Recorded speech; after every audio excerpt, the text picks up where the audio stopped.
নমস্কার শ্রোতা বন্ধুরা, আপনাদের সকলকে স্বাগত জানাই আমার চিন্তা মোটিভেশন চ্যানেলে। আশা করি আপনারা সকলেই ভালো আছেন, সুস্থ আছেন এবং সাবধানে আছেন। সত্যি কথা বলতে গিয়ে যদি আপন মানুষ পর হয়ে যায় তাহলে সত্যি কথাই বলুন, কারণ কারোর কাছে আপনি পর হয়ে গেলে সৃষ্টিকর্তার কাছে আপনি প্রিয় হয়ে যাবেন।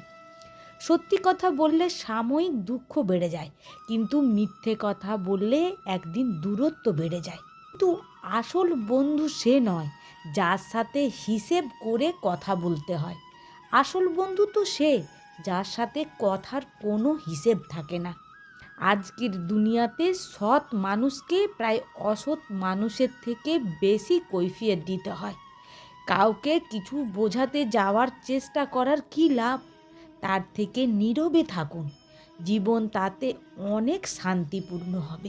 মানুষ কখনো ইচ্ছে করে বদলায় না। কিছু মানুষের অবহেলা, কিছু স্মৃতি ও কিছু পরিস্থিতি ও সময় মানুষকে বদলে যেতে সাহায্য করে। ভগবান বলেন, সবচেয়ে বড় অপরাধ হলো অন্যায় সহ্য করা আর ভুলের সাথে বোঝাপড়া করা। যেখানে মর্যাদা নেই সেখানে না থাকাই শ্রেয়, সেটা কারুর বাড়ি হোক বা হৃদয়। শেষবারের মতো আরেকটা চেষ্টা করে দেখি। পৃথিবীতে এই চিন্তাটাই অনেক সফল মানুষের জন্ম দিয়েছে। জীবন আমাদের প্রতিদিন ধাক্কা দেয়। আপনি সেই ধাক্কার সামনে এগিয়ে যাবেন নাকি পিছিয়ে পড়বেন, এই সিদ্ধান্ত সম্পূর্ণ আপনার।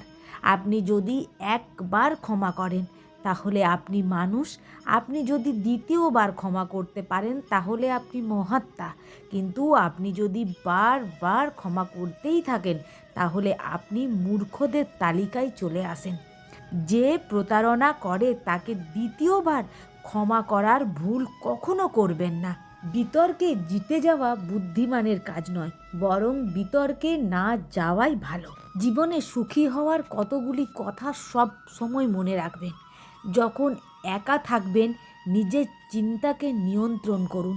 যখন বন্ধু বান্ধবের সাথে থাকবেন তখন নিজের জিহ্বাকে নিয়ন্ত্রণ করুন। যখন আপনার খুব রাগ হবে নিজের উত্তেজনাকে নিয়ন্ত্রণ করুন। যদি অনেক মানুষের সাথে থাকেন তো নিজের আচরণকে নিয়ন্ত্রণ করুন। হঠাৎ যদি খুব বিপদে পড়ে যান নিজের আবেগকে নিয়ন্ত্রণ করুন। আর সৃষ্টিকর্তা যখন আপনাকে বিশেষ কিছু দেয় নিজের অহংকারকে নিয়ন্ত্রণ করুন। কাউকে আঘাত করার আগে এক মুহূর্ত ভেবে নিন যে এই আঘাত যদি আপনি পেতেন তাহলে আপনার অনুভূতি কী হতো। মনে রাখবেন, কাউকে কাঁদিয়ে নিজে হাসলে সেই হাসি দীর্ঘস্থায়ী হয় না। যে অন্যদের জানে সে শিক্ষিত, কিন্তু যে নিজেকে জানে সে হলো জ্ঞানী। জ্ঞান ছাড়া শিক্ষা কোনো কাজে আসে কি? এই পৃথিবী কখনো খারাপ মানুষের খারাপ কর্মের জন্য ধ্বংস হবে না। যদি কখনো পৃথিবী ধ্বংস হয় তাহলে তাদের জন্যই ধ্বংস হবে যারা খারাপ কর্ম দেখেও নজর এড়িয়ে যায়। নিজেকে কখনো ছোট মনে করবেন না। মনে রাখবেন, পায়ের নিচে দুর্বা ঘাসও পুজোতে কাজে লাগে, কিন্তু মাথার ওপরে তাল গাছটা নয়। কথা শিখতে একজন মানুষের 2 বছর লাগে, কিন্তু কোথায় কতটা বলতে হবে তা শিখতে সারা জীবন চলে যায়। ভগবান শ্রীকৃষ্ণকে রাধারানী একবার প্রশ্ন করেছিলেন, মাধব, আমি তোমার কোথায় কোথায় আছি? তখন ভগবান শ্রীকৃষ্ণ বললেন, তুমি আমার হৃদয়ে, হৃদস্পন্দনে, আমার শরীরে, আমার মনে, সব জায়গায় আছো।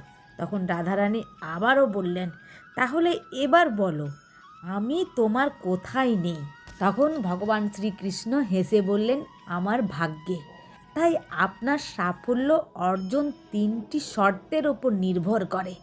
অন্যের চেয়েও বেশি জ্ঞান লাভ, অন্যের চেয়েও বেশি পরিশ্রম, আর অন্যের চেয়ে কম প্রত্যাশা রাখুন। যদি কেউ আপনার বিশ্বাস ভাঙে তাকে মনে মনে কৃতজ্ঞতা জানান, কারণ সে আপনাকে শিখিয়েছে সবাইকে বিশ্বাস করতে নেই। অকারণে অনেক সময় মুখ বন্ধ রেখে ভুল স্বীকার করে মাথা নত করে নিতে হয়। এর অর্থ এটা নয় যে আপনি পরাজিত। আসলে আপনি পরিণত সত্যের জন্য সব কিছু ত্যাগ করেছেন, কিন্তু কোনো কিছুর জন্য সত্যকে ত্যাগ করা যায় না।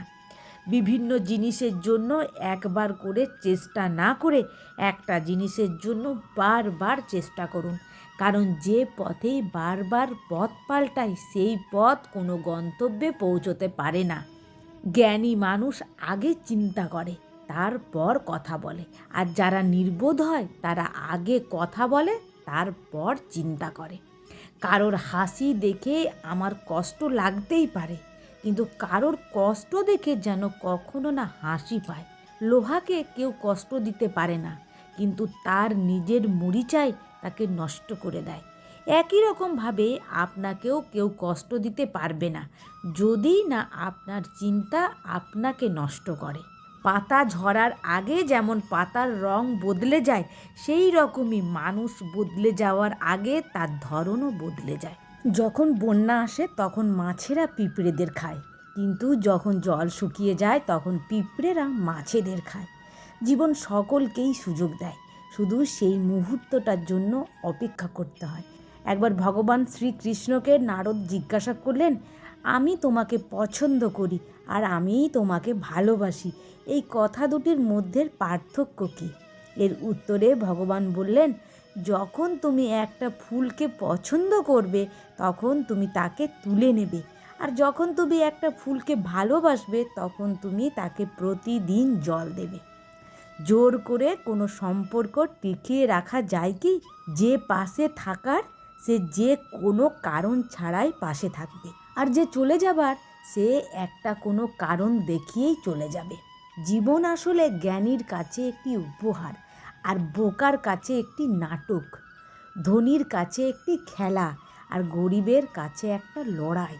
তর্ক করে জয়ী হওয়ার থেকে চুপ করে থেকে হেরে যাওয়াই ভালো, কারণ বুদ্ধিমানেরা কখনোই পরাজয়কে ভয় করে না, বরং মূর্খদের উল্লাসকে উপভোগ করে। ধনী আর গরিবের মধ্যে একটাই পার্থক্য থাকে, ধনীরা খাবার হজম করার জন্য দৌড়ায়, আর গরিবেরা খাবার জোগাড়ের জন্য দৌড়ায়। মানুষ আপনাকে বলবে উন্নতি করো, কিন্তু কখনো বলবে না তাদের থেকে বেশি উন্নতি করো। অতীতকে বদলানোর ক্ষমতা পরম আত্মারও নেই, কিন্তু পরম আত্মা আপনার ভবিষ্যৎ বদলে দিতে পারে, যদি আপনি মন থেকে সেটা চান। স্বপ্ন সেটা নয় যেটা মানুষ ঘুমিয়ে ঘুমিয়ে দেখে, স্বপ্ন তো সেটা যেটাকে পাওয়ার জন্য চিন্তায় মানুষের ঘুম আসে না।